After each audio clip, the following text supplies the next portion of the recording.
The volatile, uncertain, complex, and ambiguous, known as VUCA world, has definitely made it hard to anticipate the challenges that will be facing businesses in the future. With an unpredictable business landscape, super-informed customers, and super-empowered employees, the tried and tested business strategies are no longer valid for today's business challenges.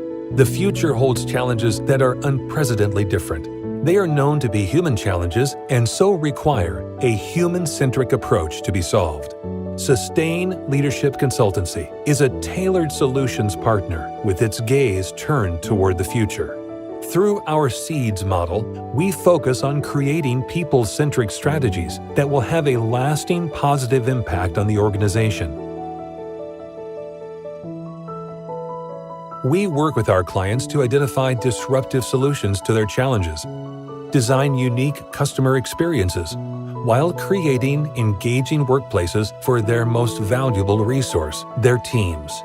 The idea behind our approach is simple. We believe that the best and most successful businesses are both human-centered and long-sighted. After all, a business culture isn't defined by its products or services, but by the people who innovate, imagine, and create for its sake. As a networked organization, we draw upon and integrate talent of recognized leaders in their fields to customize the right team for the right project. Our portfolio of 50-plus consultants have been serving happy customers in the Middle East, Europe, and Africa for more than 15 years, working with major corporations, governmental and financial institutions, NGOs, as well as SMEs. Our promise to our clients: your teams will demonstrate stronger dynamics and will be aligned around a shared vision. Your leaders will elicit entrepreneurial activity and create a culture conducive to innovation. Your organization will achieve its aspirational strategic goals and build lasting capabilities for sustainable transformations.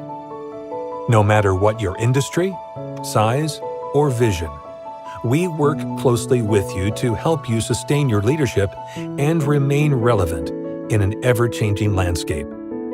Get in touch with us and find out how you can reinvent your business model and transform into a human-centric, sustainable organization. Good evening, everyone, and welcome to one more webinar from Sustain Leadership webinar series.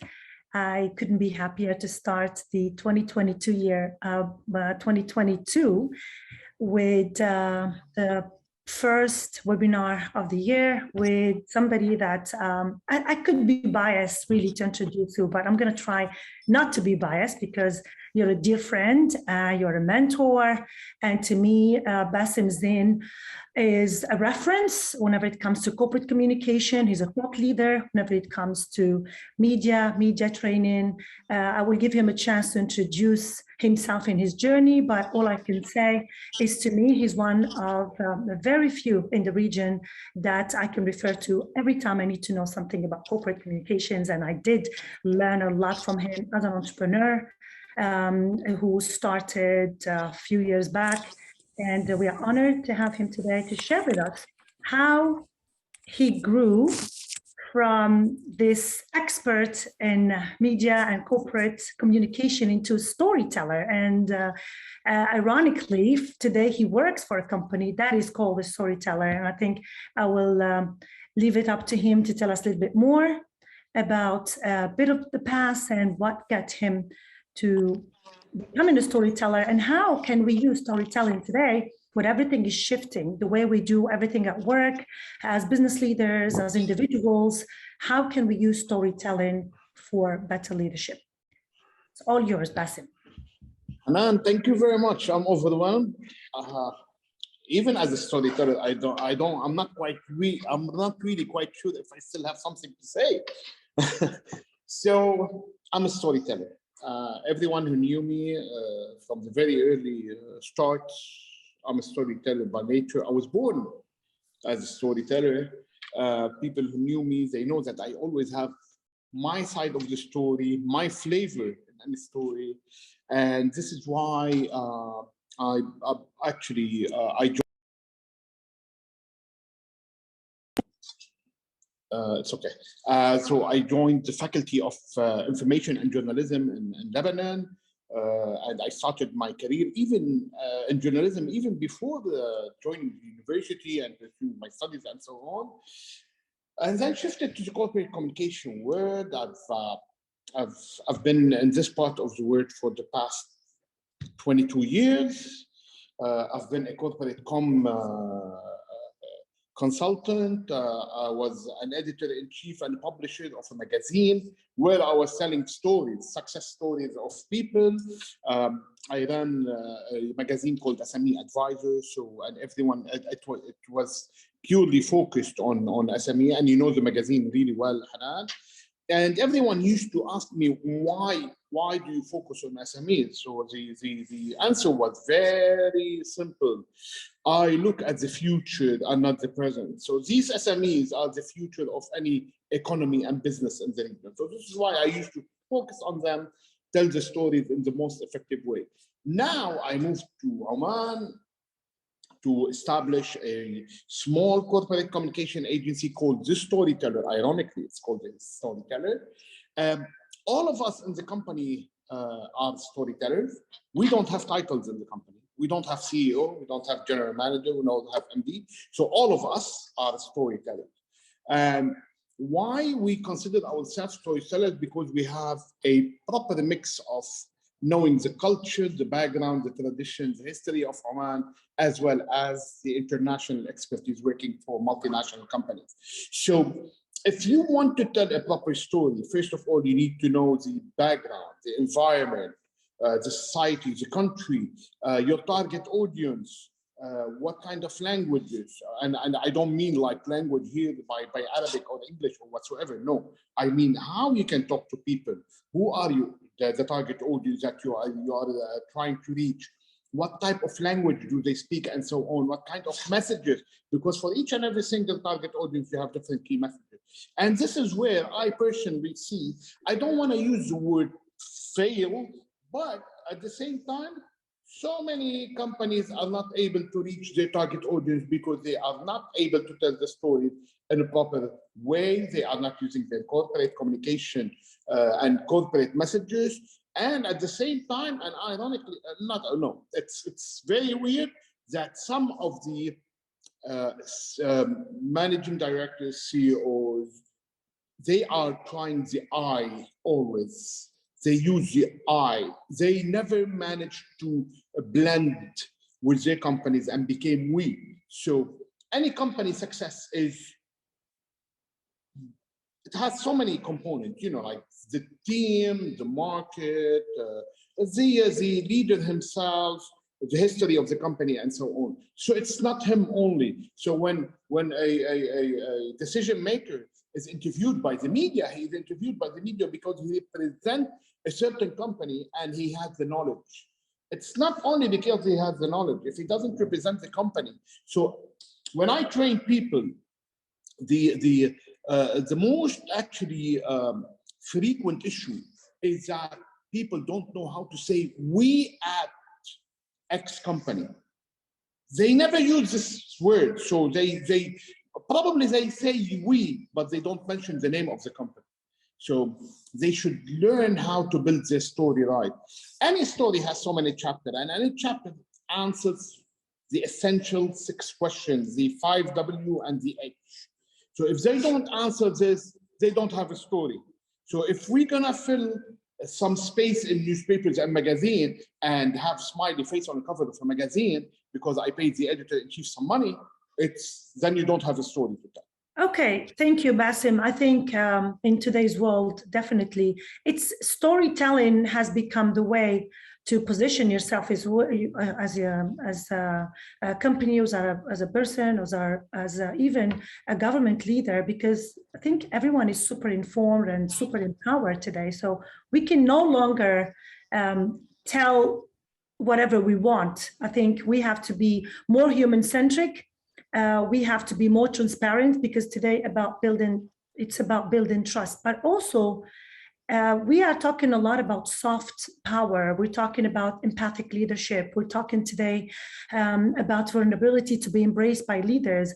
How do you think all these emerging new attributes of leadership align with the way of communication that is also shifting to becoming more of storytelling rather than positioning or communicating? So I think maybe it's the same, but the way, the tool, or the how we are doing it is shifting. And what's for us, what is it that we can learn of how we can, because everybody could create a story, but I don't think this is what you're all about. How do we make it authentic and genuine? And I think that's what matters to all. We can hire somebody. Interesting question. I'll give you actually an example that you know personally, and everyone probably heard of, is Sheikh Mohammed bin Rashid, the ruler of the world. He's probably one of the best storytellers, even that he doesn't tell stories. He personally, as a person, he doesn't tell stories. He creates stories. So I remember from the very early starts of Dubai during the Dubai Shopping Festival, when Dubai Shopping Festival was the icon of promoting Dubai. Every day they had a different story, and ever since it had never stopped. We're talking about like 20 years or probably even more. No, definitely more. 24 or 25 years ago. So they manage. They know actually how to create stories.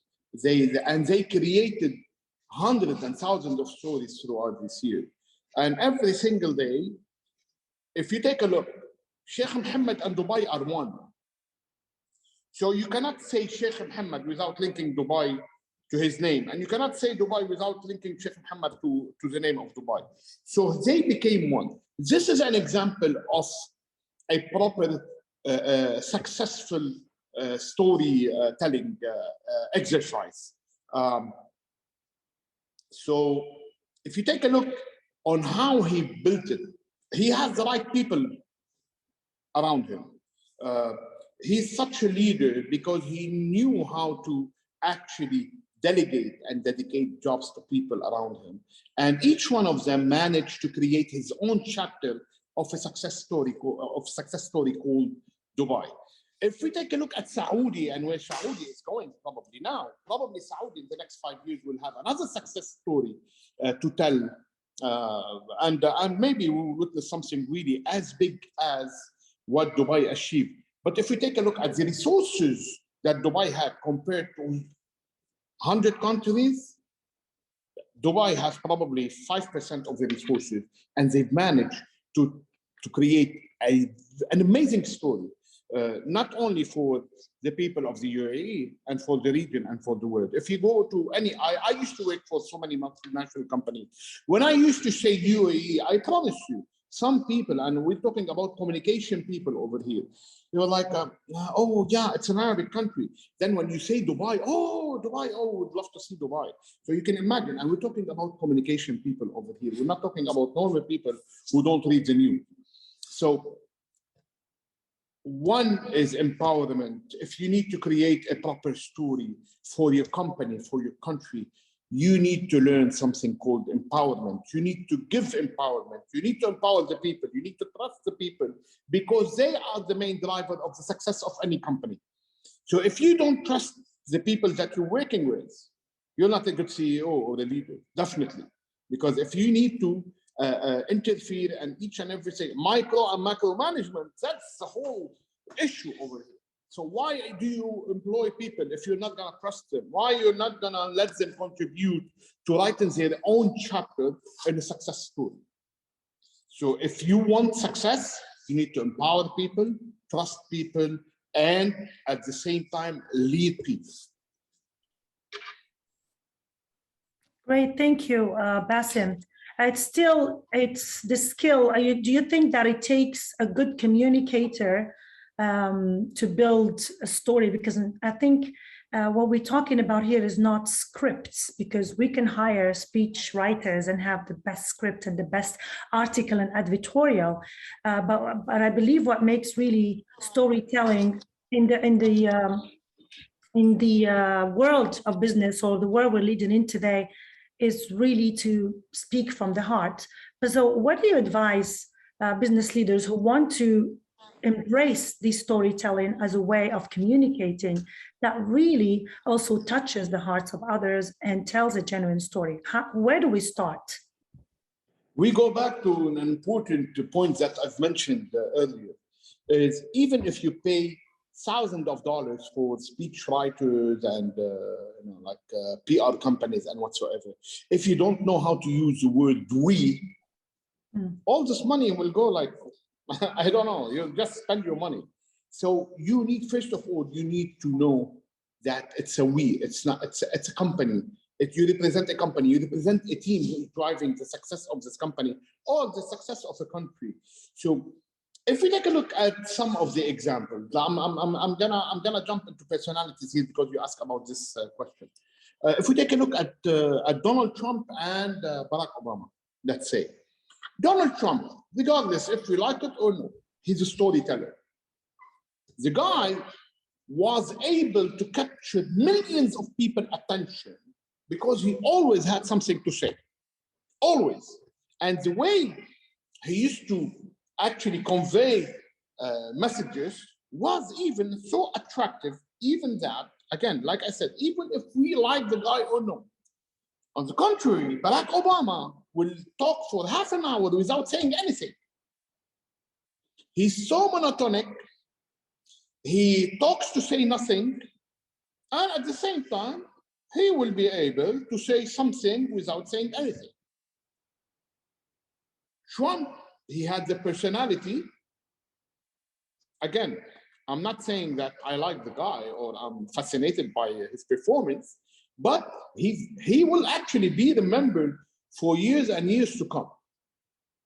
So there is a style on how you need to, and I have so many videos about the way he actually, in comparison between him and Barack Obama, when he wanted to describe the way they killed someone in Afghanistan, and again, how Barack Obama recorded the same message. So it's a completely two different scenarios.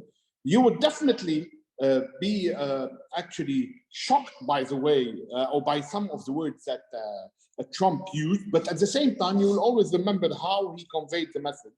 Barack Obama was so diplomatic, typical politician, and typical traditional politician, and trust me, like a week after his recorded video, people forgot what he said.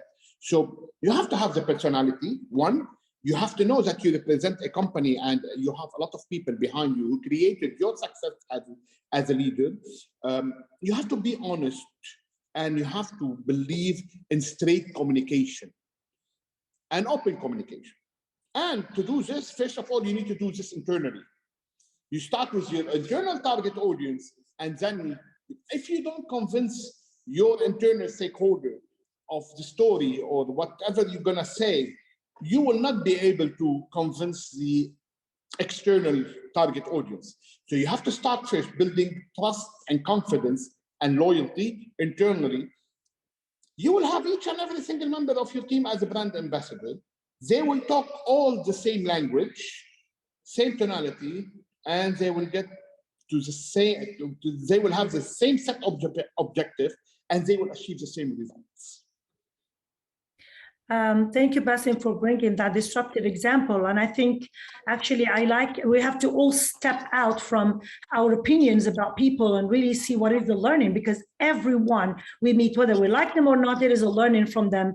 And as much as all of us would be stunned that you brought up that example, but I think there is a point there, because yes, the guy, we might have our own opinion about how he is politically, but here we are talking about storytelling. Sometimes you have to be bold, you have to be disruptive, you have to speak in an unconventional way, and probably that's something that, whether we like it or not, we really have to learn something from, even if we thought it was too much or we thought it was not following the rules. But again, we're not here to conform to what was happening in the conventional way, but we're really here to learn disruptive ways. And that brings me to I wasn't preparing any questions, we're just having a conversations. But as you were speaking, I thought to ask you, do you think that with the awakening that happened with the crisis management that we are still going through, actually, with the pandemic crisis, do you think this unprecedented crisis in our lifetime has really imposed a different way of telling stories? Because a lot of leaders didn't have all the facts. They couldn't really come up with or promise anything or really have solutions. And I think this was a good circumstance to learn from, that when you have crisis, and I know that you worked with a lot of leaders on communication during crisis, and this is the biggest example and case study of a global crisis. How would you link the storytelling with crisis management, similar to what we are going through right now? Interesting. Interesting that you ask this as well. If you don't have anything to say, don't show up. Don't just go to the press if you don't have a story, and a solid story, or a justification, or information, or a clarification. So that's the biggest problem. Some people, they do believe, and especially when it comes to large corporate over here, that they can do whatever they want with the media. And trust me, one very junior journalist will be able to ruin your reputation. And if you want to talk about so many examples, just look, the biggest example and the most important in the history is Enron. No, you remember one single statement and shoot lever, as we say in French. They went as fast as rocket. They hit rock bottom and they continued even. So I remember, but from the media training day, I was training a CEO. I'm not going to mention the name of the company, a real estate company. So the guy was so aggressive. He was like, I know everyone, I know everything, you know, and he was playing with his phone all the time during the training. So when I told him, listen, if you're gonna keep on doing this, I'm ready to give you the booklet, and I will save my time. I will save some money on you because I'm not gonna charge you the full amount and so on. He said, no, don't worry, I'm listening, and I'm, you know. So we had the press conference after 2 days, and they had a crisis. They already had a crisis. So the guy went, and I was so surprised by his performance during the press conference. The guy was like so smooth, answering questions properly, everything was so perfect and so on. The minute he concluded the press conference and everything went well, suddenly he said, we're back. I was like, oh my God. I promise you, there was the reporter of Reuters. So we're not talking about a normal, small media outlet. No, we're talking about Reuters. So he was like, wait. Can I ask one more question? And he said, no, but the first conference finished. He said, no, I need one question. Where have you been? And trust me, this has led to a lot of misleading information, jargon. He didn't know what to say. He started like giving information without even thinking about what he's saying and so on. So he didn't have a structure. He was not actually expecting such a question because of something that he did. And he started like launching information. He started actually accusing other companies and other people about the false information and the bad reputation of his company and so on and so on. So if you don't have a proper story to tell, if you don't know what to say at the right moment and using the right medium, don't say anything. Just keep quiet until you have everything, details, information, database, researchers, true story. People want to hear from you a real story. They want someone who is a credible source of information to tell them in a very neutral way what happened and what this has caused. Yeah, and then you can jump into opinion and you name it. But they want a proper story. If you don't know how to build your story right, don't say anything. Yeah, it's a good example. I remember that we spoke about it once. So you think if you don't have if you don't have all the facts, do you think that it's could be acceptable to really embrace that vulnerability as a leader and just say, at this stage, I don't have all the answers? And I think a lot of leaders have answers now. We don't have all the answers. Oh yeah, you can always say, I can get you the right information. Always.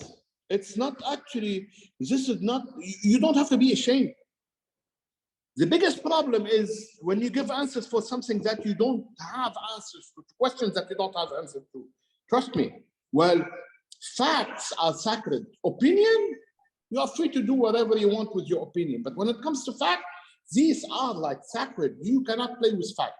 So if you don't have the fact, you can simply, you are a leader over here. So you can simply say, I don't have these facts now. Can I come back to you on this? Just go back, breathe, and we did not have all the facts regarding. I don't, if there's someone who's commenting, but I couldn't see the whole comment. So breathe and give the fact. Great. Thank you. Bassem, we'll have VUCA, if you want to speak, it's fine. You can take the mic and just ask the question.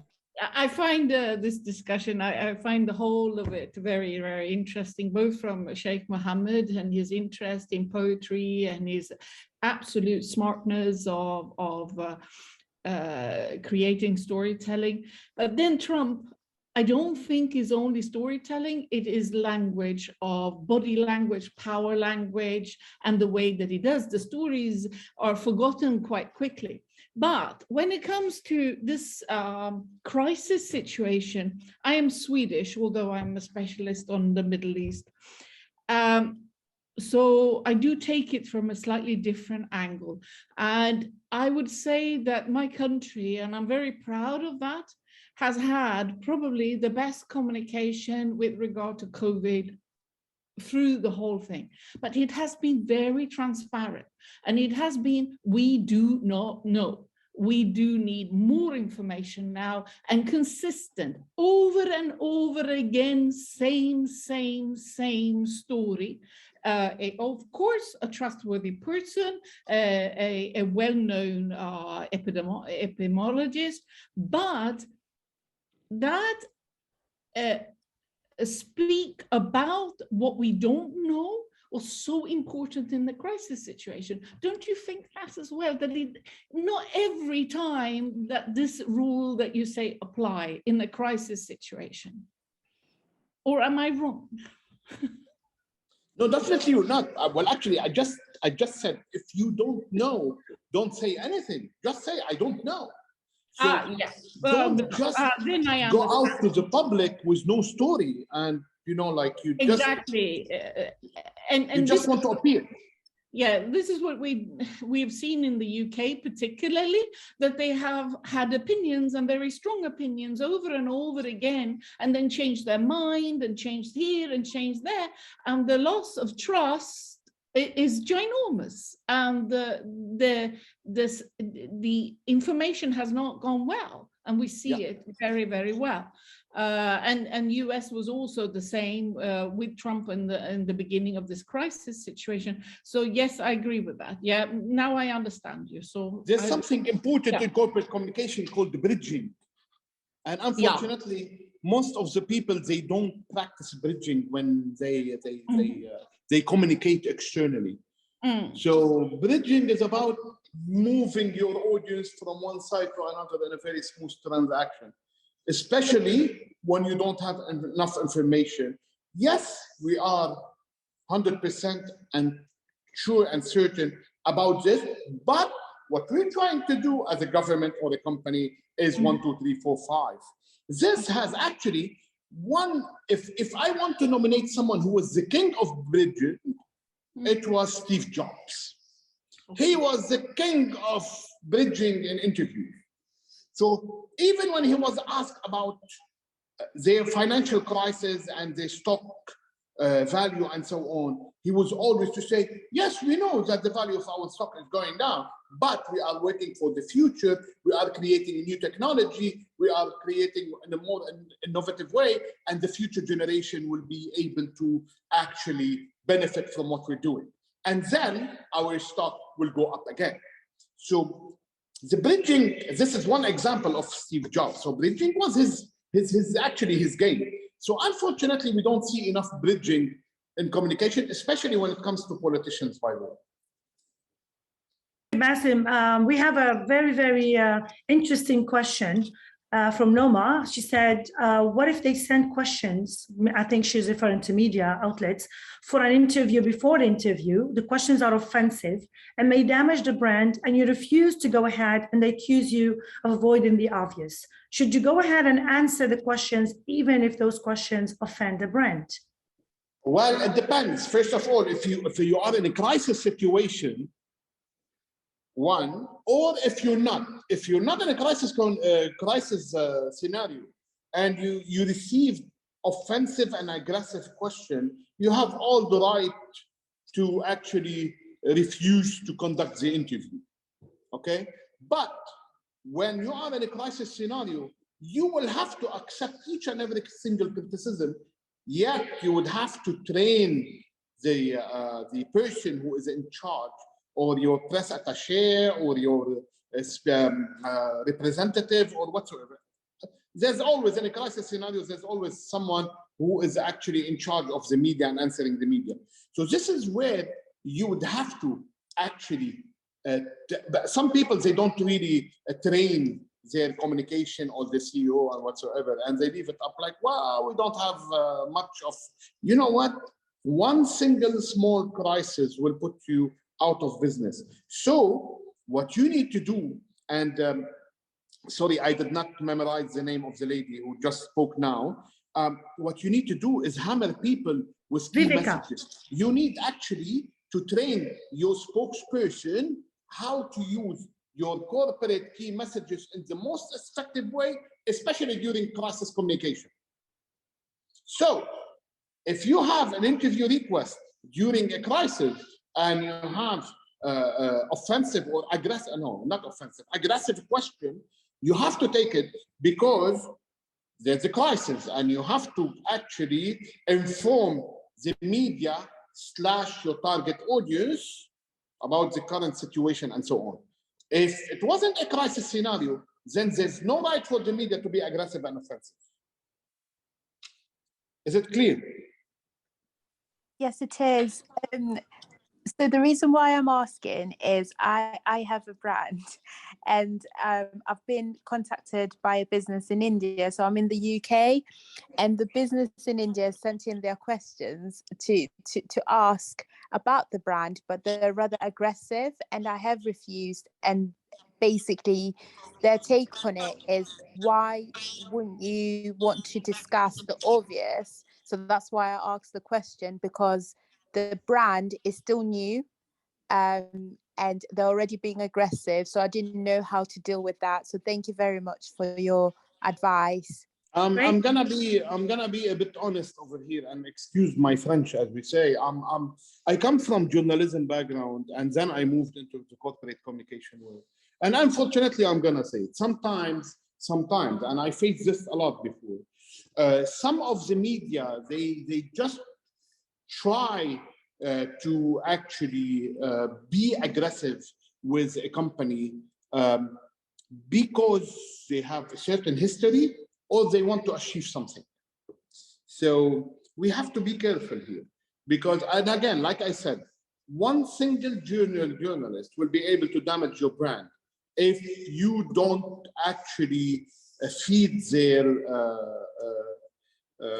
ego.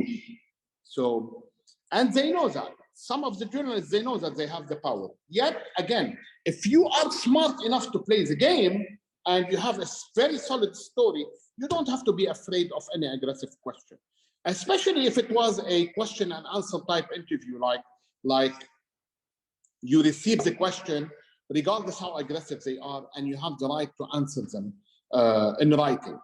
If it was a live interview or recorded, the guy who is in charge of answering the question should be well trained on the way he should deliver the corporate key messages. Thank you. Thank you for that. My pleasure. Thank you, Bassem. I think we're opening the floor. Please feel free to comment or ask questions or add to what was said or debate it. We would like to have a conversation before we close. Just give it like 5 minutes if there are any questions to Bassem or any feedback on what he said.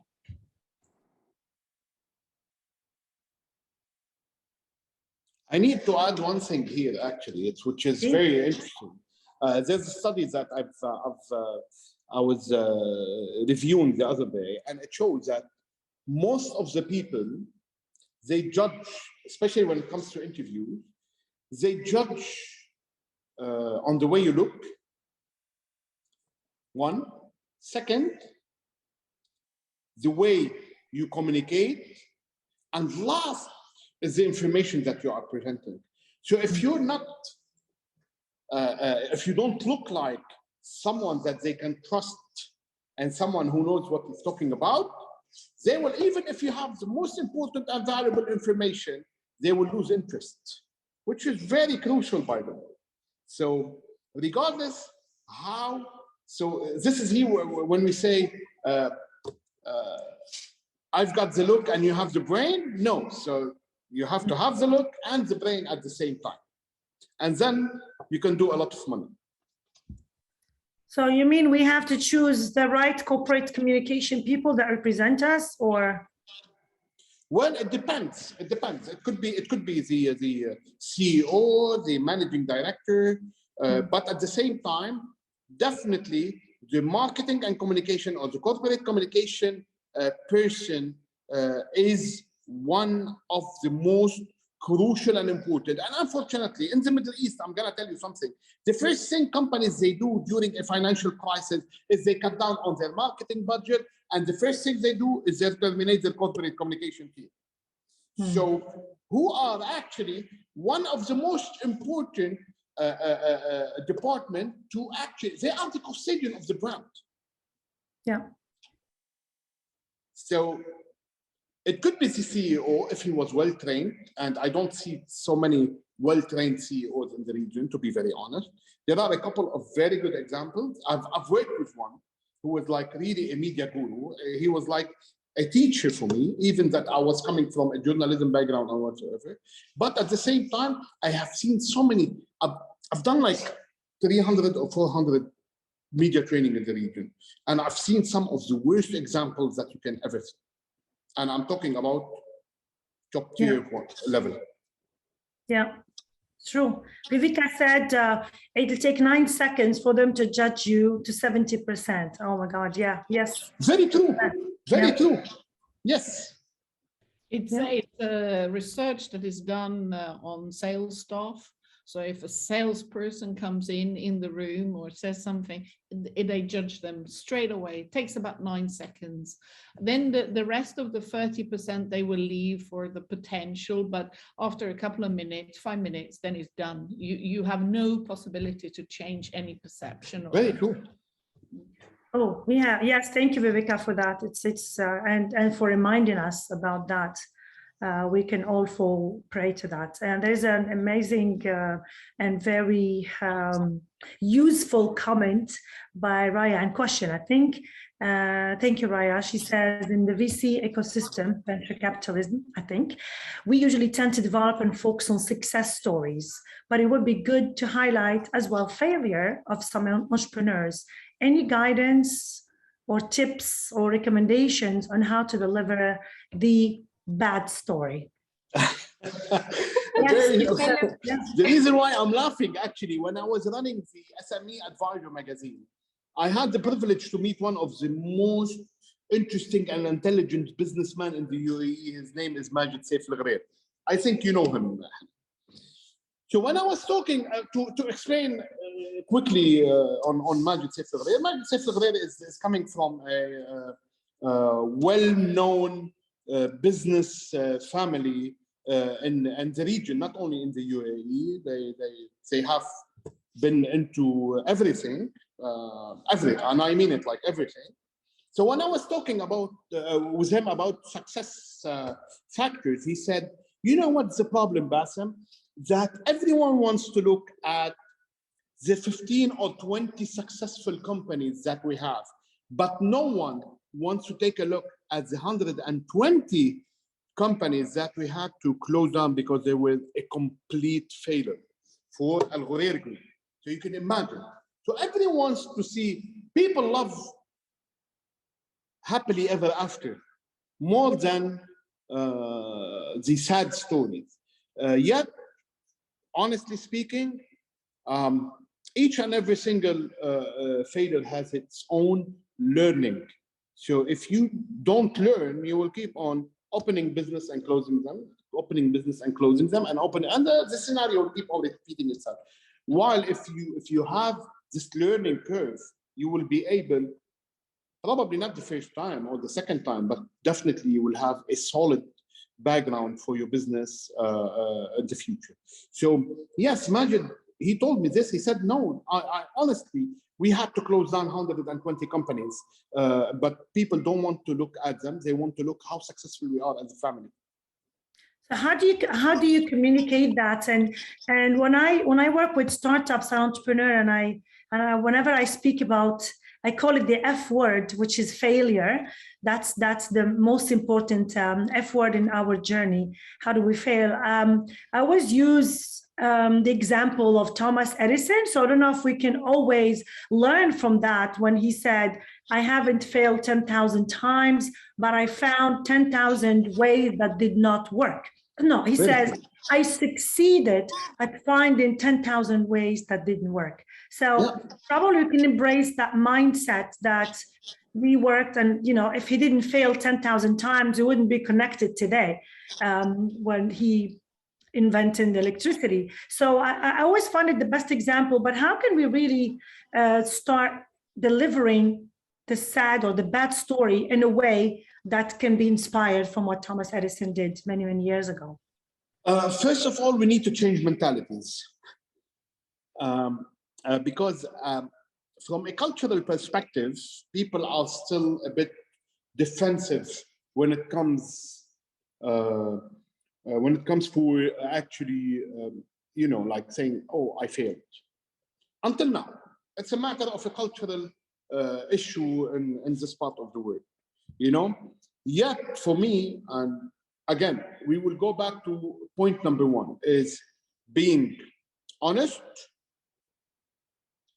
direct communication, very sharp, and you should have a valid reason, or actually something that you might be able to use to convince your target audience in a proper way, and not tell stories that, oh, by the way, no, because, like the blaming game doesn't work.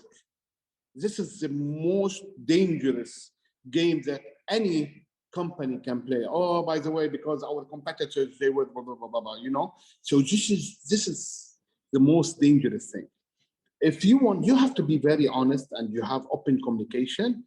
And then if you are able to deliver this in a proper way, trust me, you will gain trust among your target audience more than anything else. Even if you keep quiet, they will say, oh, by the way, they disappeared. Where are they?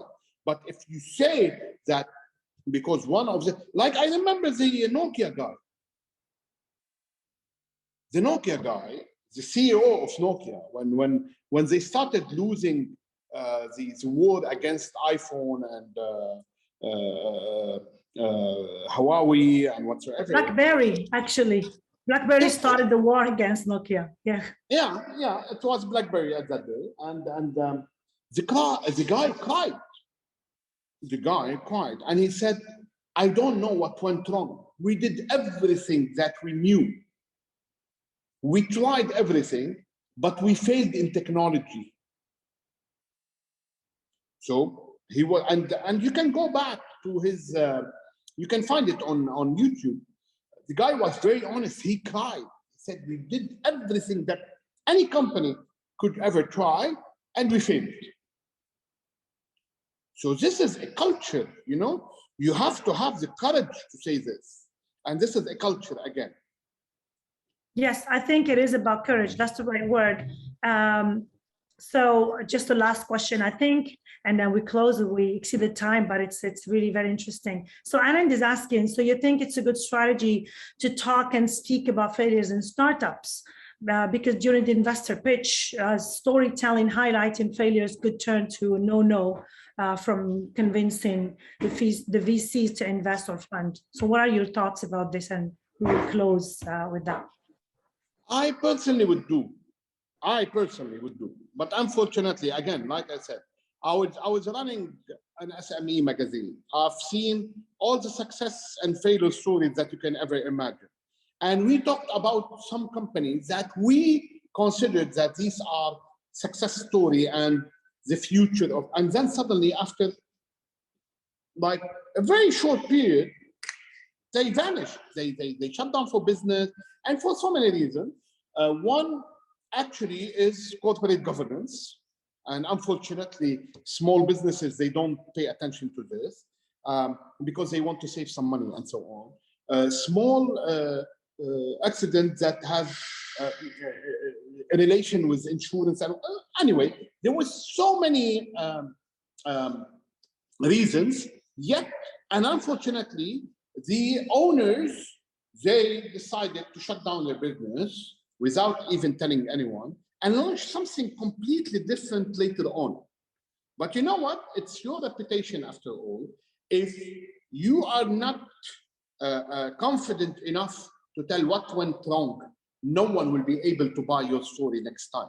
So you have to be very open about the way you communicate and what to communicate to your target audience, because this is your, unless if you want to quit entrepreneurship and go look for a job in the government sector. I think I would agree, as long as you can link it, and just if I may add to Anand's question, if you can link these failures to making them learning lessons, or how did they help you bring new things? Because if we fail, if we don't, they say, if you don't fail, that means you haven't tried something new. And once you link it to, yes, I've been trying, and this is what I learned, and whatever we learned from that failure, we are avoiding it in the new venture or the new startup, and be courageous about that. You don't just say, well, we failed many times, but you say, when things didn't work, we went and we did a deep dive, and we found out that we needed to change 1, 2, 3, and now we're changing them, and that's where we're here pitching again. I think it could work. So I think with that, thank you, Bassem. Thank you, Hanan. Thank you, everyone. I think we can wrap up that storytelling is the way forward to communicate and be transparent. Thank you very much, everyone.